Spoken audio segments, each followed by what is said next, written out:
Hello दोस्तों, स्वागत है आपका हमारे चैनल एक्सप्लेनेशन बॉक्स में। और दोस्तों, आज मैं एक्सप्लेन करने वाली हूँ 2024 में रिलीज हुई हॉलीवुड मूवी सबसर्विएंस को। तो चलिए शुरू करते हैं। कहानी की शुरुआत होती है एक कपल निक और मैगी से, जो हस्बैंड और वाइफ होते हैं और दोनों एक दूसरे से बहुत प्यार करते हैं और इनके दो प्यारे बच्चे होते हैं, बेटी इसला और बेटा मैक्स। एक दिन मैगी के सीने में अचानक दर्द होता है और उसे तुरंत अस्पताल में एडमिट करते हैं। वहाँ पता चलता है कि मैगी को दिल की एक गंभीर बीमारी है और ये बीमारी सर्जरी से ही दूर हो सकती है, जिसमें उसका हार्ट ट्रांसप्लांट होगा, जो कि रिस्की है। एक दिन निक अपनी बेटी इसला को लेकर एक रोबोटिक कंपनी में जाता है, जहाँ अलग अलग मॉडल के रोबोट होते हैं जो इंसानों की तरह ही दिखते हैं। वहाँ का एम्प्लॉय उसे बताता है कि उनके रोबोट एक साथ कई काम कर सकते हैं और अपनी प्रोग्रामिंग कस्टमाइज करने के अलावा ये इंसानों की जरूरत के मुताबिक खुद को ढाल भी सकते हैं। वो बताता है कि ये इंसानों को जितना समझेंगे उतना बेहतर परफॉर्म कर पाएंगे। तभी निक नोटिस करता है कि उसकी बेटी वहाँ नहीं है। हम देखते हैं कि उसकी बेटी वहाँ के रोबोट्स को एक्सप्लोर कर रही होती है, जो अलग अलग तरह के काम कर रहे होते हैं। वो देखती है कि एक रोबोट सब्जी काट रही है। वो उसके पास जाकर उससे एक डिश के बारे में पूछती है जो सिर्फ उसकी माँ ही बना सकती है। इधर निक उस एम्प्लॉय के साथ अपनी बेटी को ढूंढ रहा होता है और तभी वो रोबोट उसकी बेटी को लेकर वहाँ आती है और पूछती है कि क्या ये आपकी बेटी है। इसला को देखकर निक राहत की सांस लेता है। फिर वो रोबोट निक से कहती है कि जब तक वो शॉपिंग करता है तब तक वो उसकी बेटी की केयर कर सकती है। तब वो एम्प्लॉय निक को बताता है कि ये उनका ब्रांड न्यू मॉडल है जो इंसानों की इमोशंस की नकल करता है, जिसे स्पेशली बच्चों की केयर करने के लिए ही बनाया गया है। इसला निक से उसे घर लाने की जिद करती है, जिसके लिए निक मान जाता है। इसके अगले दिन हम देखते हैं कि निक घर के काम, बच्चों की देखभाल करने के साथ साथ फोन पर अपने ऑफिस के काम की डिस्कशन कर रहा होता है और तभी डोरबेल बजती है। वो गेट खोलता है तो वो रोबोट उसके सामने खड़ी होती है, जिसे वो कंपनी के एम्प्लॉयज उसके घर छोड़कर गए थे। उसे अचानक वहाँ देखकर निक अपना घर साफ करने लगता है, तो वो रोबोट कहती है कि उसे सफाई करने की कोई जरूरत नहीं है। वो उससे उस घर के शेड्यूल के बारे में पूछती है। घर में ऊपर जाते समय वो देखती है कि सीढ़ी की रेलिंग ढीली है, जो कभी भी टूट सकती है। निक कहता है कि वो इसे ठीक करने ही वाला था। वो रोबोट कहती है कि वो इसे ठीक कर देगी। आगे वो कहती है कि ओनर होने के नाते निक उसका प्राइमरी यूजर है और इसलिए उसके सारे टास्क और सॉफ्टवेयर अपग्रेड पर उसका कंट्रोल रहेगा। इसके बाद निक अपनी बेटी को स्कूल छोड़ने के लिए जा रहा होता है। तब उसकी बेटी निक से उस रोबोट का नाम पूछती है। रोबोट कहती है कि अभी तक उसका कोई नाम नहीं है। वो निक से पूछती है कि वो उसे किस नाम से बुलाएगा। तब निक उसे अपनी बेटी की पसंद का नाम दे देता है और वो एलिस होता है। निक के जाने पर एलिस पूरे घर की सफाई कर देती है। शाम को निक अपनी बेटी के साथ वापस आता है और दोनों एलिस का बनाया खाना खाते हैं, लेकिन इसला को वो खाना अच्छा नहीं लगता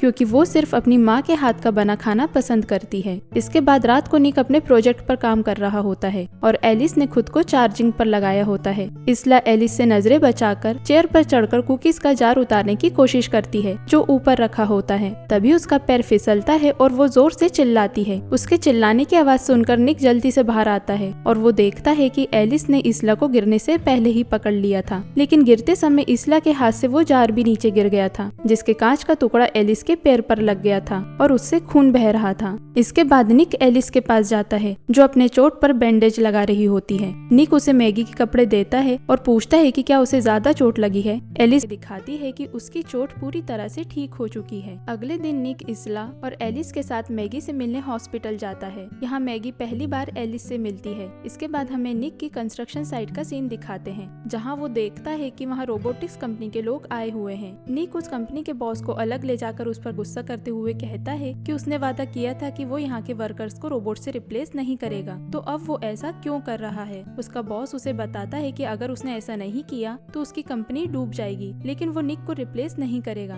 तब निक खुद ही जॉब छोड़ने की बात कहता है, तो बॉस कहता है कि उसे अपने परिवार के बारे में सोचना चाहिए क्योंकि सब जगह ऐसा ही हो रहा है। तब ना चाहते हुए भी निक वहाँ पर काम करता है और उसके अलावा सभी वर्कर्स को रोबोट से रिप्लेस कर दिया जाता है। इसके बाद जब वो थक कर घर आता है और अपने बच्चों को संभालता है तो एलिस उसे नोटिस करती है। बाद में वो निक के पास गैराज में जाती है और उसे बताती है कि वो कभी थकती नहीं है और वो काफी मजबूत है और उसके सारे ऑर्डर्स को फॉलो करती है। ये कहकर वो इसला को सुलाने के लिए चली जाती है। रात में निक टीवी पर एक मूवी देख रहा होता है। तभी वहाँ एलिस आती है। निक उससे कहता है कि ये मूवी बहुत अच्छी है और वो भी इसे देखे। तब एलिस उसे मूवी की स्टोरी बताने लगती है। निक कहता है कि ये उसकी मेमोरी में स्टोर की हुई सिर्फ एक फाइल है। इस मूवी को समझने के लिए उसे इसे देखना होगा और इसके लिए उसे पहले अपनी मेमोरी से उस फाइल को डिलीट करना करना पड़ेगा। तब एलिस निक से कहती है कि इसके लिए उसे फिर से रिस्टार्ट करना पड़ेगा, जिसके लिए उसके गर्दन के पीछे लगी बटन को 7 सेकंड के लिए दबाना होगा। निक ऐसा ही करता है और फिर वो मूवी को फिर से शुरू करता है। इसके बाद एलिस मूवी देखती है, लेकिन निक की नींद लग जाती है। तभी उसके पास मैगी का कॉल आता है। वो उसे बताती है कि उसकी सर्जरी होने वाली है। अगले दिन सभी लोग हॉस्पिटल जाते हैं और इसला मैगी से उसकी सर्जरी के बाद होने वाली प्लानिंग के बारे में बात कर रही होती है। फिर मैगी निक से कहती है कि उसे एलिस से अकेले में बात करनी है। सबके बाहर जाने के बाद मैगी एलिस से कहती है कि अगर सर्जरी के दौरान उसे कुछ हो जाता है तो वो निक का ध्यान रखे। वो कहती है कि उसे ज्यादा ड्रिंक मत करने देना, नहीं तो उसकी तबीयत खराब हो जाएगी। तब एलिस कहती है कि निक उसका प्राइमरी यूजर है और उसे उसके ऑर्डर फॉलो करने पड़ेंगे। तब मैगी उससे कहती है कि कभी कभी अपनों की भलाई के लिए उनकी मर्जी के खिलाफ जाना पड़ता है, भले ही इससे उन्हें तकलीफ हो। एलिस उसकी बात समझ जाती है। इसके बाद सर्जरी की तैयारी चल रही होती है। तभी डॉक्टर भागता हुआ रिसेप्शन पर आता है और किसी को इमरजेंसी में फोन करता है। तब निक उससे पूछता है कि सब ठीक तो है ना। डॉक्टर उसे बताता है कि सर्जरी के लिए जिस जगह से हार्ट आने वाला था वहाँ बहुत बड़ा तूफान आया है, इस वजह से हार्ट यहाँ नहीं आ पाएगा और सर्जरी पोस्टपोन करनी पड़ेगी। ये सुनकर निक परेशान हो जाता है। वो मैगी के पास जाता है, लेकिन वो भी परेशान रहती है तो वो उसे वहाँ से जाने के लिए कहती है।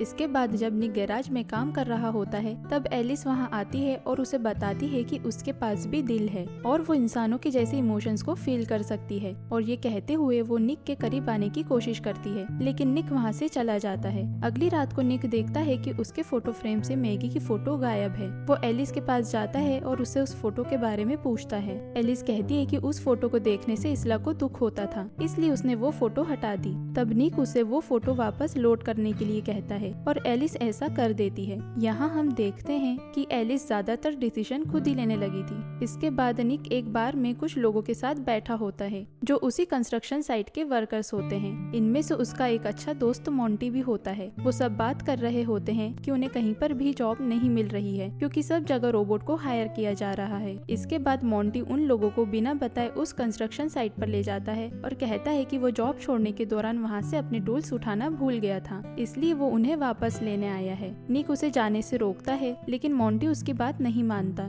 और दोस्ती की खातिर निक को भी उसके साथ जाना पड़ता है। मोंटी अपने टूल्स तो उठा लेता है, लेकिन वो वहाँ के रोबोट से मिलने का कहता है और अंदर जाने के लिए वो निक से कोड के बारे में पूछता है। जब निक उसे कोड नहीं बताता तो मोंटी अंदाजे से इसला का बर्थ ईयर डालकर देखता है और वो गेट खुल जाता है। गेट खुलने पर वहाँ बहुत सारे रोबोट खड़े हुए दिखते हैं। उनमें से एक रोबोट बाहर आता है तो मोंटी उससे उसका नाम पूछता है और फिर वो उसको अपने टूल से मार देता है, जिससे वो रोबोट टूट जाता है। निक उसे रोकने के लिए आगे बढ़ता है तो उसका दोस्त उसे पकड़ लेता है। अगले सीन में निक घर आकर नहा रहा होता है और जैसे ही वो नहाकर बाहर निकलता है तो एलिस उसके सामने टॉवल लेकर खड़ी होती है। निक उससे पूछता है कि उसने मैगी का रोब क्यों पहन रखा है। एलिस उसे बताती है कि इसकी स्मेल से मैक्स सुरक्षित महसूस करता है और उसे लगा था कि निक ने उसे मैगी के कपड़े पहनने की परमिशन दे दी है। ये कहकर वो रोब उतार देती है और फिर वो दोनों बहुत ही क्लोज आ जाते हैं। अगले दिन निक एलिस से कहता है कि कल रात जो भी हुआ था वो बहुत गलत था और ऐसा नहीं होना चाहिए था। ये कहकर वो इसला को छोड़कर अपनी साइट पर जाता है। वहाँ जाकर वो देखता है कि वो कंपनी उन लोगों को ढूंढ रही थी जिन्होंने उनके रोबोट को तोड़ा था। उसका बॉस उस पर शक करते हुए उससे कहता है कि उस गेट को खोलने के लिए उसके कोड का इस्तेमाल किया गया है, इसलिए अगर वो कुछ भी जानता है तो वो अभी बता दे,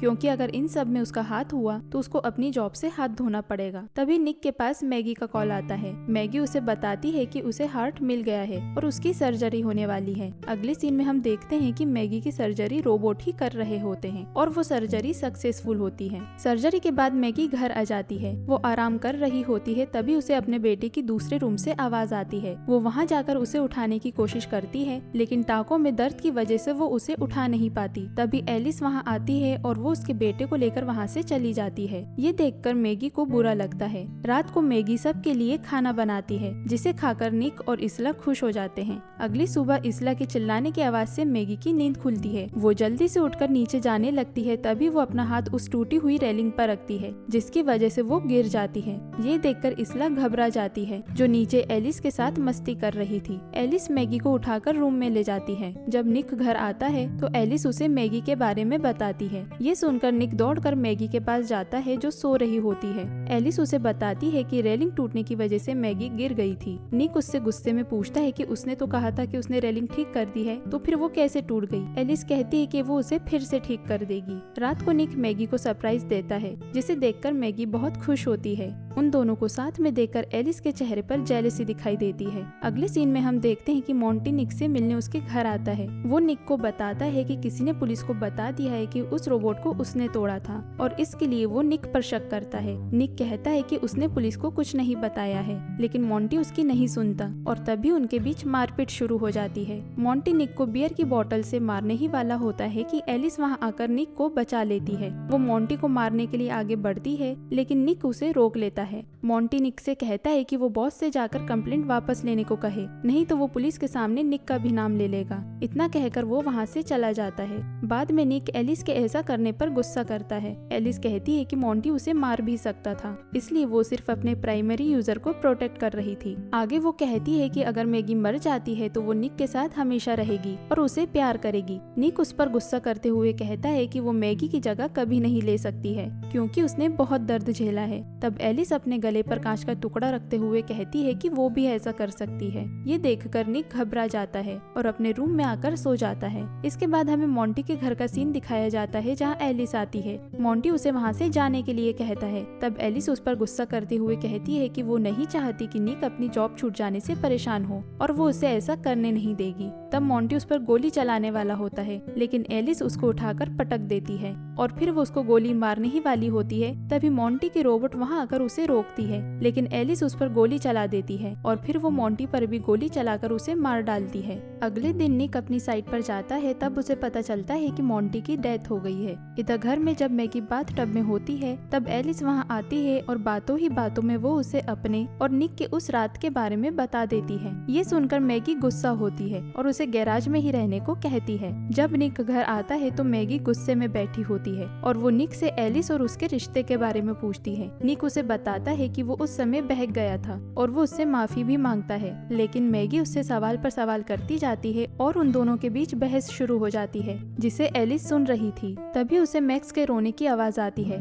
वो ऊपर जाकर मैक्स को गोदी में उठाती है और उसे मारने के लिए बाथ टब में रखकर नल चालू कर देती है। निक और मैगी की आवाज सुनकर इसला की भी नींद खुल जाती है और वो एलिस को मैक्स को बाथ टब में डुबाते हुए देख लेती है। वो चिल्लाते हुए निक और मैगी को बुलाती है। दोनों भागते हुए ऊपर जाते हैं, लेकिन एलिस बाथरूम का दरवाजा अंदर से बंद कर देती है। काफी कोशिश करने के बाद भी निक दरवाजा नहीं खोल पाता, क्योंकि एलिस दरवाजे पर हाथ रखकर खड़ी होती है। मैगी खिड़की के रास्ते बाथरूम में जाती है तो एलिस उसको मारने के लिए उसके पास आती है और तभी निक दरवाजा खोलकर अंदर आता है और वो मैक्स को उठा के इसला को दे देता है और मैगी को बचाने के लिए वो एलिस के सर पर लैंप से मारता है। ये देखकर एलिस को गुस्सा आता है। निक उसे फिर से मारने वाला होता है, लेकिन एलिस उसे रोक लेती है। तब मैगी निक से लैंप छोड़ने को कहती है और लैंप का स्विच ऑन कर देती है, जिससे एलिस को तेज झटका लगता है और वो वहीं गिर जाती है। इसके बाद कंपनी वाले आकर एलिस को ले जाते हैं। इधर मैक्स को भी ऑब्जर्वेशन में रखने के लिए हॉस्पिटल ले जा रहे होते हैं और मैगी भी निक से गुस्सा रहती है, तो वो इसला को लेकर हॉस्पिटल चली जाती है। दूसरी तरफ कंपनी के लोग जब एलिस को ठीक कर रहे होते हैं, तब उसके हाथ में मूवमेंट होती है, लेकिन उसके सिर में से मेमोरी कोड निकालने के बाद वो मूवमेंट बंद हो जाती है। उस मेमोरी कोड को रीड करते समय कंपनी की लेडी बताती है कि एलिस अपनी मर्जी से अपनी मेमोरी और कमांड कंट्रोल कर रही है और फिर वो खुद को सिस्टम से कनेक्ट करके उसे हैक कर लेती है, जिसकी वजह से वो दूसरे रोबोट को कमांड देती है और वो रोबोट उन दोनों एम्प्लॉय को मार देती है। निक बार में परेशान बैठा होता है, तभी वहाँ एलिस आ जाती है और उसे बताती है कि मोंटी को उसने ही मारा था और वो कहती है कि उसका परिवार नहीं चाहता कि वो खुश रहे। निक कहता है कि वो उसके परिवार से दूर रहे, लेकिन एलिस कहती है कि अब बहुत देर हो चुकी है। ये सुनकर निक डर जाता है और वहाँ से जाने लगता है, तो एलिस उसका हाथ पकड़कर उसे रोक लेती है और कहती है कि वो उसे अपना ले। तब निक उसे अपनी बातों में उलझाकर उसका मेमोरी कोड निकाल देता है, जिससे वो वहीं गिर जाती है और फिर निक अपने परिवार को बचाने के लिए वहाँ से चला जाता है। इधर हॉस्पिटल में मैगी इसला के साथ होती है, तभी वहाँ वो रोबोट आकर उन्हें ढूंढने लगती है। मैगी उसे देख लेती है। रोबोट वहाँ के कंप्यूटर को हैक करके मैक्स का रूम नंबर पता कर लेती है और जब वहाँ की नर्स उसे ऐसा करने से रोकती है तो वो उसे मार देती है, लेकिन उस रोबोट के वहाँ पहुँचने से पहले ही मैगी मैक्स को वहाँ से उठा लेती है और टेस्ला के साथ पर्दे के पीछे छुप जाती है। वो रोबोट उन्हें ढूंढ लेती है, लेकिन मैगी वहाँ से बचकर निकल जाती है और वहाँ से भागने की जल्दी में वो अपना फोन वहीं भूल जाती है, जिस पर निक बार बार कॉल कर रहा होता है। बाहर आकर वो एम्बुलेंस से भागने की कोशिश करती है, लेकिन एलिस वहाँ आकर उसे एम्बुलेंस से बाहर फेंकती है और उसे मारने लगती है। लेकिन तभी निक अपनी गाड़ी से वहाँ आता है और एलिस को तेज टक्कर मारता है, जिससे एलिस मैगी से दूर होकर गाड़ी के नीचे आ जाती है। फिर मैगी निक को गाड़ी से बाहर निकालती है। वो उसे उठाने की बहुत कोशिश करती है और जब वो नहीं उठता तो मैगी को लगता है कि वो मर गया है और तभी एलिस फिर से आकर मैगी को मारने की कोशिश करती है, लेकिन निक उस पर पीछे से हमला करता है और मैगी और निक दोनों मिलकर उसे फाइनली मार देते हैं। अगले सीन में हम देखते हैं कि निक हॉस्पिटल में एडमिट होता है। तभी वहाँ मैगी मैक्स के साथ आती है और हम देखते हैं कि मैगी निक को माफ कर चुकी होती है और उनकी फैमिली पहले की तरह खुश रहती है। दूसरी तरफ हमें दिखाया जाता है कि उस कंपनी के सर्विस सेंटर में एलिस लेटी होती है और वो फिर से अपनी मेमोरी और कमांड को कंट्रोल करके सिस्टम को हैक कर लेती है। सिस्टम के हैक होने से सारे रोबोट डिस्चार्ज हो जाते हैं, लेकिन एलिस फिर से एक्टिव हो जाती है। अब आगे क्या होगा, इसी सस्पेंस के साथ ये मूवी यहीं खत्म होती है। तो दोस्तों, आपको ये एक्सप्लेनेशन कैसी लगी हमें कमेंट करके बताइए और अगर आपको ये वीडियो पसंद आया हो तो इसे लाइक और शेयर कीजिए और हमारे चैनल एक्सप्लेनेशन बॉक्स को सब्सक्राइब करके बेल आइकन दबाना मत भूलिए। मिलते हैं नए वीडियो में। शुक्रिया।